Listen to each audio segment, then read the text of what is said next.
നമസ്കാരം പ്രിയപ്പെട്ടവരെ. നമ്മുടെ പാർലമെൻറ്റിൽ ഒരു ചാച്ചാജി ഉണ്ടായിരുന്നു. പണ്ഡിറ്റ് ജവഹർലാൽ നെഹ്റു പറയും, ഇപ്പോൾ ചോർച്ചാജി വീഴ്ചാജിയാണ്. അതായത് അധികാരത്തിൻ്റെ അഹങ്കാര നിർമ്മിതി പൊട്ടുകയും ചീറ്റുകയും വീഴുകയും തകരുകയും ചെയ്യണം. വിദ്യാഭ്യാസത്തിന് വേണ്ടി പാവപ്പെട്ട വിദ്യാർത്ഥികൾ കഷ്ടപ്പെട്ട് പരീക്ഷ ആ പേപ്പറടക്കം ചോന്നു, ആ വിഷയം കോടികൾ മറ്റുള്ളവർ സമ്പാദിക്കാൻ സാഹചര്യം ഉണ്ടാക്കണം. ഈ പാവപ്പെട്ട മനുഷ്യന്മാർ കുടിയിപ്പോയിട്ട് ഒരുപാട് നിർമ്മിതികൾ ഉണ്ടാക്കിയിട്ടുണ്ട്. ആ നിർമ്മിതി കണ്ട് എന്ത് ഗുണം കിട്ടിയിരിക്കുന്നു? അഹങ്കാരത്തെ നിർമ്മിതി, ഹിന്ദുത്വ രാജ്യമുണ്ടാക്കാൻ വേണ്ടി ശ്രമിക്കുന്ന ആ നിർമ്മിതികളെ പൊട്ടിക്കുകയും തകരുകയും ചീറ്റുകയും ചെയ്യണം. ഇന്ത്യ രാജ്യം മത സൗഹാർദ്ദം നിലനിൽക്കണം. അങ്ങനെ വിശ്വാസം ഉണ്ടെങ്കിൽ അതിൻ്റെ ഗുണഫലമല്ലാത്ത കാര്യങ്ങൾ ചെയ്തുകൊണ്ടാണ് ഇതെല്ലാം തകരുകയും പൊളിയുകയും ഒഴുകുകയും പൊട്ടിത്തകരുകയും ചെയ്യുന്നത്. അത് അഹങ്കാരത്തിന് ഒരിക്കലും ശാശ്വതമായിട്ട് മുന്നോട്ട് പോക്കില്ല. അതിന് അവസാനം ഒരു അന്ത്യമുണ്ടാകുമെന്ന് പറഞ്ഞു കേട്ടിട്ടുണ്ട്. എന്നാൽ കൂടുതലായി ഇപ്പോൾ ഓരോന്നും നിർമ്മിക്കുന്ന നിർമ്മിതികളിലെ കോടികൾ ചെലവഴിച്ചുകൊണ്ട് പാവപ്പെട്ട മനുഷ്യന്മാർ ഒരു നേരത്തെ ആഹാരത്തിന് വഴിയില്ലാതെ, വസ്ത്രമില്ലാതെ, പാർപ്പിടമില്ലാതെ, പ്രാഥമിക കാര്യങ്ങൾ ചെയ്യാൻ വഴിയില്ലാതെ കിടന്ന് നോർത്ത് ഇന്ത്യയിലും മറ്റു സ്ഥലം കേരളമാണ് പട്ടിണി സൂചിയിൽ 0.7 നിൽക്കുന്നത്. ഇന്ത്യ രാജ്യമോ 111 സ്ഥാനത്ത് നിൽക്കുന്നു.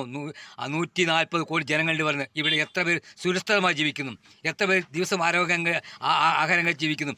ആഹാര പദാർത്ഥങ്ങൾ ഉണ്ടാക്കുന്ന മണ്ണിൽപ്പല കർഷക തൊഴിലാളി, കർഷകരും പണിയെടുക്കുന്ന അവർക്ക് ഉൽപ്പന്നത്തിന് വില കിട്ടാതെയും അതിൽ ഉൽപ്പാദിക്കാൻ സഹായങ്ങൾ എത്തിക്കാണ്ടി കേന്ദ്രം ഭരിക്കുന്ന പാലൊക്കെ എത്ര അടിച്ചമർത്തലുണ്ടായിരുന്നു, എത്ര ആക്രമണങ്ങൾ നടത്തി. ഈ ആക്രമണം നടത്തിയിട്ട് ഇങ്ങനെയുള്ള നിർമ്മിതി ഉണ്ടായി എന്ത് ഗുണമുണ്ടായി? ആർക്ക് ഗുണമുണ്ടായി? ആർക്ക് നേട്ടമുണ്ടായി? ഇതെല്ലാം നമ്മൾ കണ്ടുവരുന്നത്. കുറ്റപ്പെടുത്തലേ കണക്കൂട്ടാൻ പറ്റില്ല. കാര്യമായിട്ട് തന്നെ മനസ്സിലാക്കണം. നിങ്ങൾ കണ്ടു വരുന്നില്ലേ, കേട്ടു വരുന്നില്ലേ? എന്ത് നിർമ്മിതി? കേരളത്തിലാണെങ്കിൽ എന്തെങ്കിലും ഒരു നിസാര പ്രശ്നം ഉണ്ടെങ്കിൽ അതിനെ ഭൂതിപ്പിച്ച് ഒരുപാട് പ്രശ്നങ്ങളാക്കും. നോക്കൂ, ട്രെയിനുകൾ തമ്മിൽ കൂട്ടിയിടിക്കും, ഒന്നുമേൽ ഒതുക്കിയാലും ഒരു വട്ടമല്ല പലവട്ടവും ബോഗികൾ അറ്റുവേണ്ടി എഞ്ചിൻ വേറെ ബോഗി വേറെ കിടക്കുന്നു. ബർത്ത് വീണ് മനുഷ്യൻ ഭരിക്കുന്നു. യാത്ര ചെയ്യാൻ വേണ്ടി പൗരന്മാർക്ക് സഹായം ഉണ്ടായിരുന്നു, കൺസെഷൻ അത് വെട്ടിക്കുറച്ചിരിക്കുന്നു. പിന്നെ ആരാ സഹായിക്കാൻ വേണ്ടിയാ?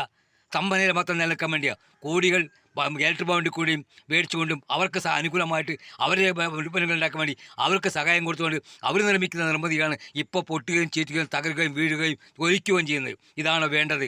സുരക്ഷിതമായിട്ട് ജീവിതമല്ലേ വേണ്ടത്?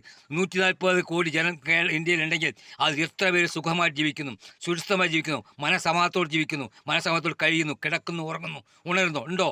ഇല്ലല്ലോ. ഭീഷണിയും ഭയവും ഭയപ്പാടും പോലെ ജാതിയുടെ പേരിലും മതത്തിന് പേരിലും ഭക്ഷണത്തിന് വേണ്ടി ആഹാരത്തിന് പേരിൽ തമ്മിലടിക്കലും കൊലയും നടക്കുന്ന ഒരവസ്ഥ ഇന്ത്യ രാജ്യം കണ്ടുകൊണ്ടിരിക്കുക. ബ്രിട്ടീഷുകാർ ഭരിക്കുന്ന ഇത്ര കോടിയിലല്ല.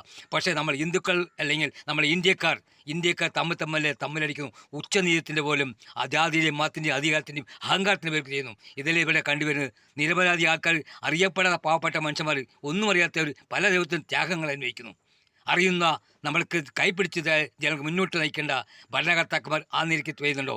കേരളമാണ് പട്ടിണി സൂചിയിൽ 0.7 നിൽക്കുന്നത്. ഇന്ത്യ രാജ്യമോ 114 സ്ഥാനത്ത് നിൽക്കുന്നു. എന്നിട്ട് നമ്മൾ പറയും നമ്മൾ വലിയ വഴിക്ക് എത്തിയതും ജനങ്ങളെ പട്ടിക്ക് ഇട്ടുകൊണ്ട് ആർക്കും വേണ്ടാത്ത നിർമ്മിതി ഉണ്ടാക്കി എന്തിന് കാക്കയും പട്ടിയും കഴുകും തോന്നാൻ വേണ്ടിയിട്ടല്ലേ? എല്ലാവരും വേറെന്താ ഗുണമുണ്ടാക്കി? എന്നാൽ പൊട്ടുകയും ചീറ്റുകയും തകരുകയും ചെയ്യുന്നു.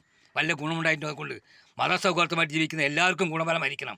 ഓരോ നിർമ്മിതിയും പലർക്കും ഗുണമായിരിക്കണം. ജാതിയും മത ഭേദം തന്നെ എല്ലാവർക്കും ഗുണപരമായിട്ടുള്ള നിർമ്മിതികളാൽ നമുക്ക് ശാസ്ത്രമായിട്ടുള്ള നിർമ്മിതി. മറ്റെല്ലാം അഹങ്കാരത്തിൻ്റെയോ അധികാരത്തിൻ്റെയോ വിശ്വാസ നിർമ്മിതിയായി മാറും. അതുകൊണ്ട് പൊതുവായി കിടക്കുന്ന ജനങ്ങൾക്ക് എന്ത് ഗുണമുണ്ടാവും? ഇല്ലല്ലോ.